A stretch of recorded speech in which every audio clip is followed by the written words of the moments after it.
வணக்கம். சுப்பிரமணியம் யோகாமணி சேனலுக்கு உங்களை அன்புடன் வரவேற்கிறேன். இன்றைக்கி சமையல் குறிப்பில் நம்ம பார்க்க போகிறது மிளகு உருண்டை எப்படி செய்கிறதுன்னு பார்க்கலாம் வாங்க. அனைவருக்கும் அன்பு வணக்கம். திருமதி சுப்பிரமணியம். சமையல் குறிப்பில் இன்றைக்கி நம்ம பார்க்க போகிறது ஈவினிங் டைமில் குழந்தைங்களுக்கு சாப்பிட கொடுக்கறதுக்கு ஒரு பலகாரம்னு சொல்லலாம். அதுக்கு பார்த்திங்கன்னா இட்லி அரிசி 5 கப்பு ஊற வச்சு ஒரு 3 hours ஊற வச்சு அதை நல்லா களைஞ்சிட்டு கிரைண்டரில் போட்டு நல்லா வெண்ணெய் மாதிரி அரைச்சி வச்சுருக்கிறேன். மிளகு உருண்டை அதுதான் இன்றைக்கி செய்ய போகிறோம். இப்போ என்ன பண்ண போகிறேன்னா இந்த மாவு அப்புறம் இதோடு சேர்க்குறதுக்கு உப்பும் தேங்காய் பூவும் எடுத்து வச்சுருக்கிறேன். உப்பு ஒரு 3 டீஸ்பூன் அளவு எடுத்து வச்சுருக்கிறேன். வேணும்னா பார்த்துட்டு போட்டுக்கலாம். தேங்காய் பூ துருவனது 2 கப் எடுத்து வச்சுருக்கிறேன். அடுப்பில் ஒரு நான்ஸ்டிக் பாத்திரம் வச்சுருக்கிறேன். அதில் கொஞ்சம் தேங்காய் எண்ணெய் ஊற்றிருக்கிறேன். அடுப்பு பற்ற வச்சுட்டு இந்த மாவை அதில் அந்த எண்ணெயில் ஊற்றுறேன். நான் எண்ணெய் ரொம்ப ஜாஸ்தி கிடையாது, கொஞ்சம் அடி பிடிக்கக்கூடாதுங்கிறதுக்காகத்தான். இந்த மாவில் இப்போ உப்பு சேர்த்துடலாம். சேர்த்துட்டு இந்த தேங்காய் பூவையும் இதில் சேர்த்துடலாம்.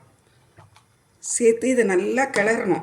எப்படி எந்த பக்குவத்துக்கு வரணும்னா நல்லா உருட்டுற பக்குவத்துக்கு இது வரணும்.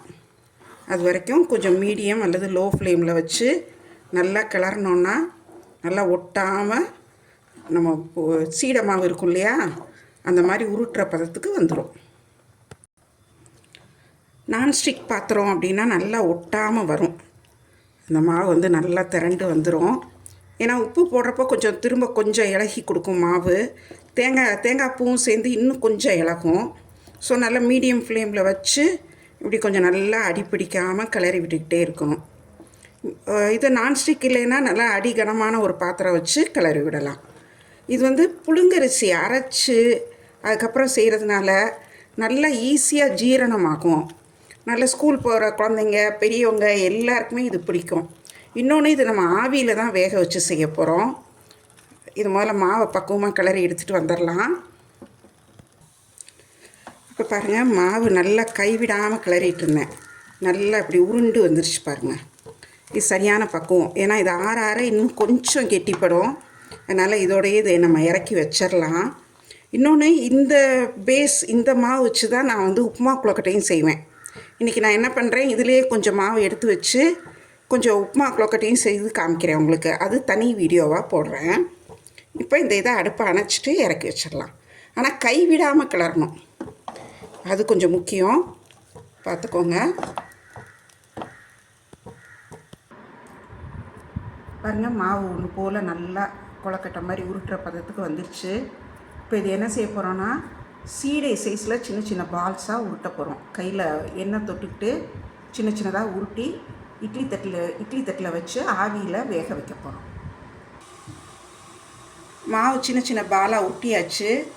இப்போ அடுப்பில் இட்லி சட்டி வச்சு தண்ணி வச்சுருக்கிறேன். அது கொதிச்சிட்ருக்கு.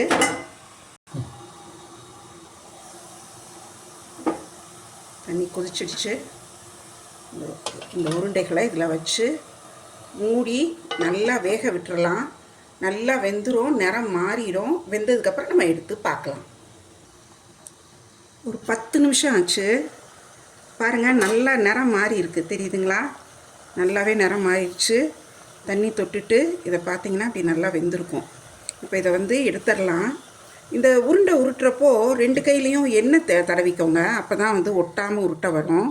இப்போ நான் இதை எடுத்து ஒரு தட்டில் தனியாக வச்சிட்றேன். இதை அப்படியே தட்டு போட்டு அப்படியே கவுத்துனிங்கன்னா அழகாக வந்துடும் எடுக்கிறதுக்கு. இப்போ இது என்னென்னா, இந்த உருண்டையை வெந்த உருண்டையை அப்படியேவும் சாப்பிட்லாம் தாளிக்காமல். ஏன்னா இதில் உப்பு தேங்காய் பூ 2 இருக்குது, டேஸ்ட்டாக இருக்கும், நல்லா ஆவியில் வெந்தது. இது மிளகு உருண்டைன்னு ஏன் சொல்கிறோன்னா, இதை நம்ம இப்போ மிளகு பொடி போட்டு தாளிக்க போகிறோம். அதுவும் உங்களுக்கு நான் இப்போ தாளிச்சிட்றேன். இப்போது அடுப்பில் ஒரு பேன் வச்சு 1 ஸ்பூன் நெய் ஊற்றிருக்கிறேன். இதில் நெய் அல்லது தேங்காய் எண்ணெயில் தாளித்தா நல்லா டேஸ்டியாக இருக்கும். அப்படி இது 2மே வேண்டாம்னு நினச்சிங்கன்னா நல்ல நெல்லையும் தாளிக்கலாம். 1 ஸ்பூன் கடுகு உளுந்தம்பருப்பு சேர்க்குறேன். நல்லா வெடிக்கட்டும்.